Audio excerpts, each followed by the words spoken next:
Assalamualaikum warahmatullahi wabarakatuh. Jumpa lagi dengan saya Rizky Harinata dengan channel yang sama, itu membahas mengenai pembelajaran sosiologi.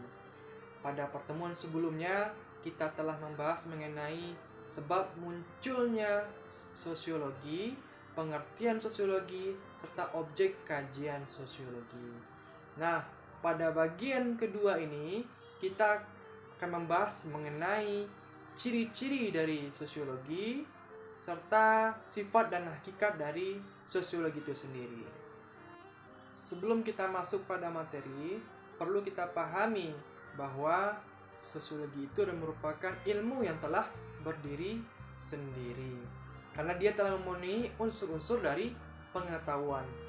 Apa saja unsur-unsur ilmu pengetahuan itu? Yang pertama, harus ada yang namanya pengetahuan.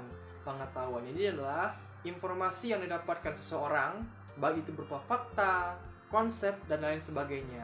Bisa didapatkan di lapangan atau dipelajari. Dalam hal ini adalah kita mempelajari masyarakat.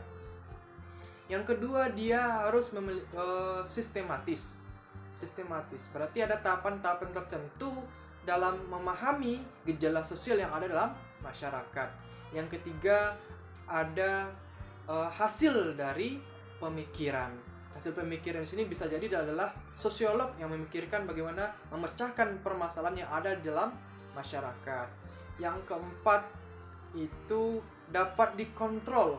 Dikontrol di sini maksudnya adalah dapat dikendalikan melalui saran ataupun kritikan seseorang ataupun khalayak umum yang mengkritisinya. Baiklah, kita akan masuk pada materi pembelajaran kita.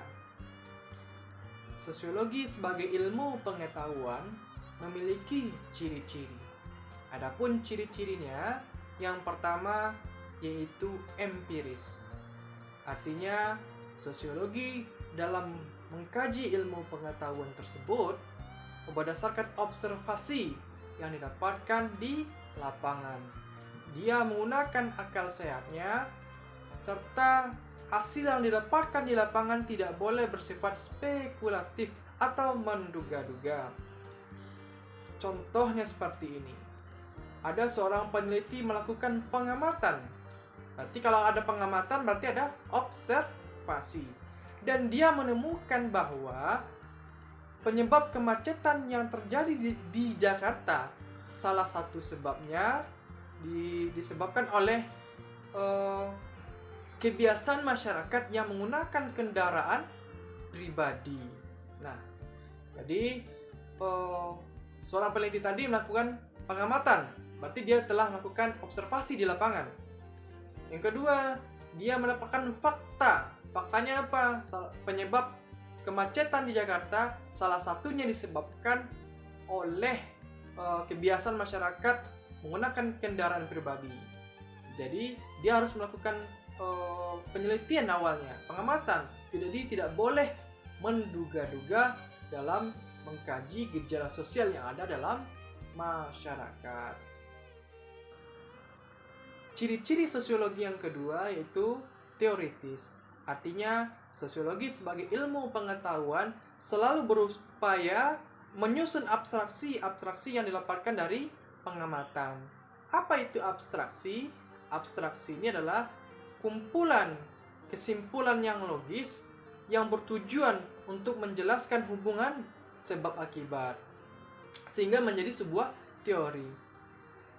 Dalam hal ini dapat kita kunci bahwa yang maksud dengan teoritis ini adalah dia berupaya menghubungkan kejadian-kejadian yang ada di lapangan sehingga menjadi sebuah teori atau kesimpulan yang logis.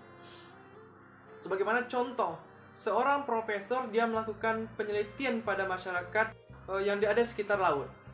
Nah, dia tentunya akan mendapatkan sebuah kejadian atau abstraksi yang kemudian dia hubungkan sehingga menjadi sebuah teori atau kesimpulan yang logis.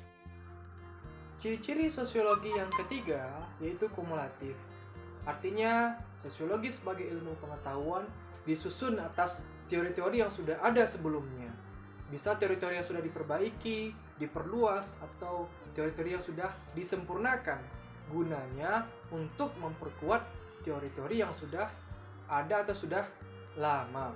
Sebagaimana contoh tidak berlakunya lagi teori Darwin. Darwin mengatakan bahwa manusia itu asalnya atau nenek moyangnya dari kera. Ternyata setelah ditelaah lebih lanjut, teori yang dikemukakan oleh Darwin tidak terbukti, sehingga teori ini tidak digunakan lagi. Ciri-ciri sosiologi yang keempat yaitu non-etis. Artinya, sosiologi dalam mengkaji permasalahan yang ada dalam masyarakat itu, dia tidak melihat baik buruknya permasalahan yang didapatkan, melainkan dia hanya mengungkap fakta-fakta yang ada di lapangan secara mendalam dan secara analitis. Sebagaimana contoh, seorang peneliti melakukan penelitian mengenai konflik antar dua kubu dalam masyarakat. Sebagai seorang sosiolog, dia tidak boleh memihak salah satu pihak dalam melakukan penelitian. Atau contoh lainnya, seorang sosiolog melakukan penelitian di dunia hiburan malam tentang PSK. Sosiolog tidak boleh langsung menjustis perbuatan si perempuan tersebut salah atau benarnya, melainkan sebagai seorang sosiolog dia harus mengungkap fakta yang ada di lapangan. Contohnya, kenapa sih perempuan itu melakukan perbuatan seperti itu? Apa sih faktor yang melatar belakanginya dan sebagainya. Jadi kita tidak boleh langsung menjustis atau menilai orang salah atau benarnya. Dia sosiologi itu hanya berupaya mengungkap fakta yang ada di lapangan. Baiklah, untuk pokok pembahasan yang kedua itu mengenai sifat dan hakikat sosiologi. Mengenai sifat dan hakikat sosiologi ini kurang lebih ada 7 poin. Yang pertama, sosiologi itu merupakan ilmu pengetahuan sosial, bukan ilmu alam ataupun ilmu kerohanian. Artinya, sosiologi itu mengkaji kehidupan sosial atau kehidupan yang ada dalam masyarakat. Yang kedua, sosiologi itu bersifat kategoris. Artinya, sosiologi melihat apa yang terjadi, bukan apa yang seharusnya yang terjadi dalam kehidupan masyarakat. Yang ketiga, sosiologi itu merupakan ilmu murni, bukan ilmu terapan. Artinya, sosiologi bertujuan membentuk dan mengembangkan ilmu pengetahuan secara abstrak serta mempertinggi mutu. Yang keempat, sosiologi itu merupakan ilmu pengetahuan abstrak, bukan konkret. Artinya, yang diperhatikan sosiologi itu bentuk dan pola-pola yang terjadi di masyarakat.